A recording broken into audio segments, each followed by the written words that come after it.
Jadi pertama saya ingin menolak bahwasanya segala sesuatu itu harus bersandar pada pengalaman. Tidak seperti itu. Ya, bismillahirrahmanirrahim. Assalamualaikum warahmatullahi wabarakatuh. Berjumpa lagi bersama saya Hendrik Mulyana di Al-Miqdad Zidan Abdullah Channel.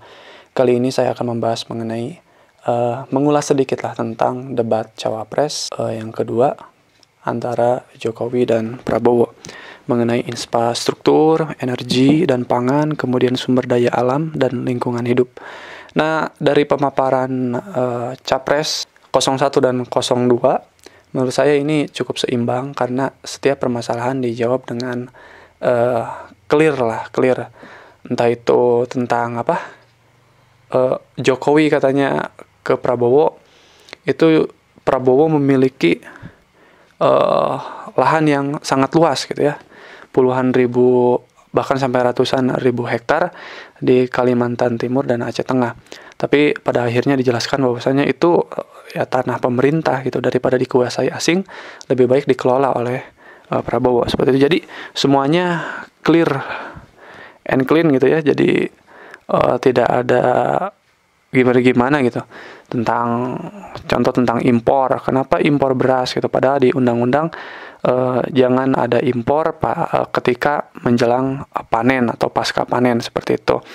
Nah, namun kata Jokowi ya itu adalah untuk stabilitas harga seperti itu. Nah, saya ingin mengulas mengenai debat pamungkasnya itu sendiri.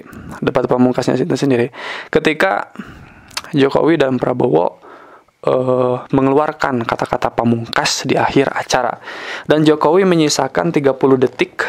Jadi dalam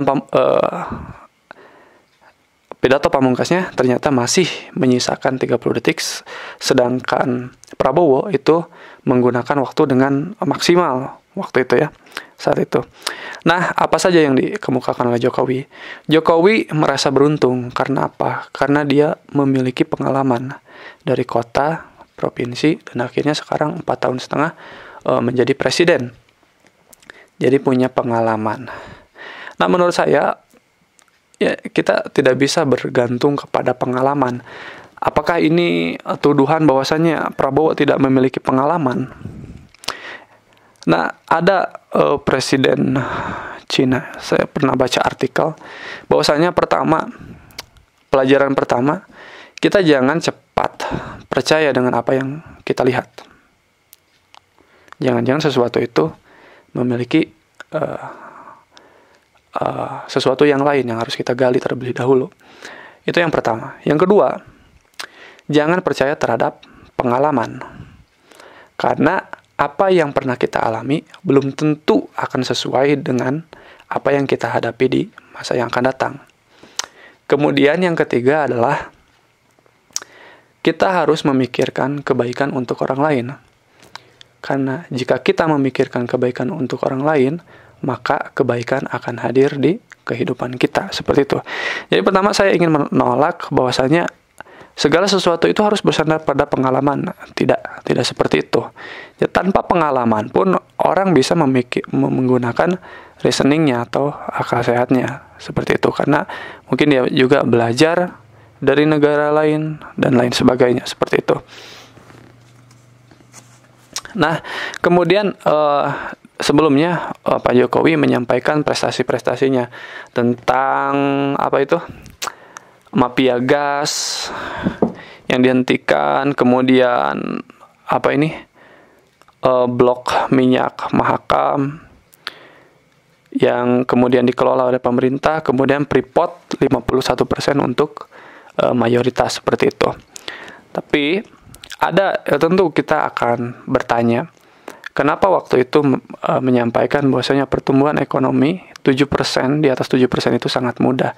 Tapi sekarang hanya 5% saja. Dan Jokowi menyatakan ya jangan kufur nikmat lah.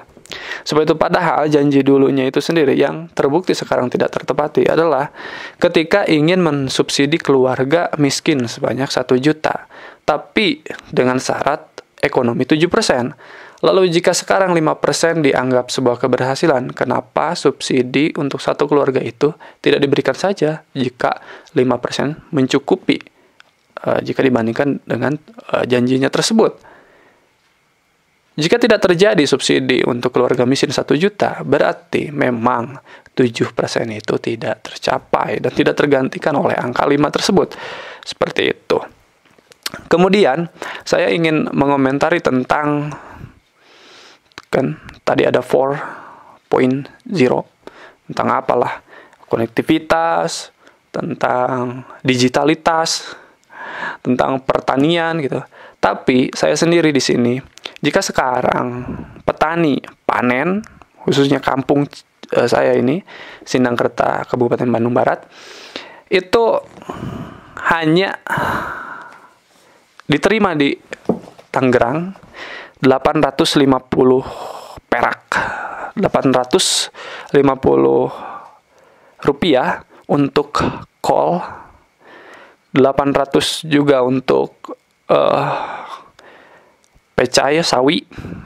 Kemudian untuk cabai yang besar TW itu 4.000 dan cabai keriting 4.000.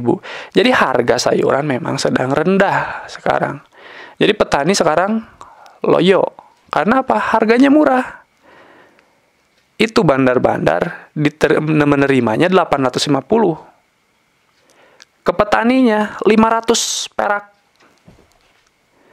Kol 500 perak untuk petani, sawi 300 perak per kilo untuk petani, cabai TW 3.500 dan cabai keriting 3.500. Jadi itu datanya dari mana? Ya, karena ayah saya pelaku ekonomi dan saya yang mengelola tentang data-datanya tersebut dan saya mendapatinya ya dengan jumlah demikian.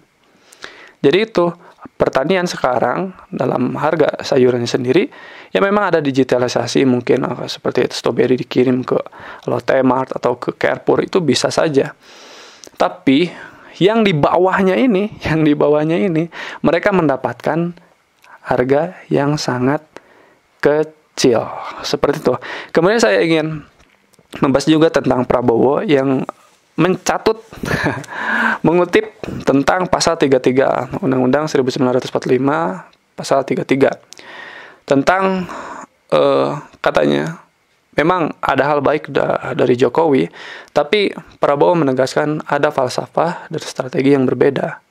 Falsafah yang dibangun oleh Prabowo dan Sandiaga Uno adalah tentang keadilan. Keadilan nanti menciptakan kemakmuran, dan kemakmuran mencegah dari ketimpangan atau kesenjangan, dan dari situ tidak akan ada lagi aset kita atau penghasilan kita atau uang kita yang keluar seperti itu. Nah, apa sih yang ada di pasal 33 ini? Kita bacakan. Pasal 33 Undang-Undang 1945 nomor 1. Perekonomian disusun sebagai usaha bersama berdasar atas asas kekeluargaan. Cabang-cabang produksi yang penting bagi negara dan yang menguasai hajat hidup orang banyak dikuasai oleh negara. Seperti itu. Jadi negara menguasai perekonomian sehingga segala sesuatu dimaksimalkan untuk rakyat. Jadi ada perputaran mungkin di situ. Jangan sampai jadi ada hak eksklusif bagi negara gitu ya.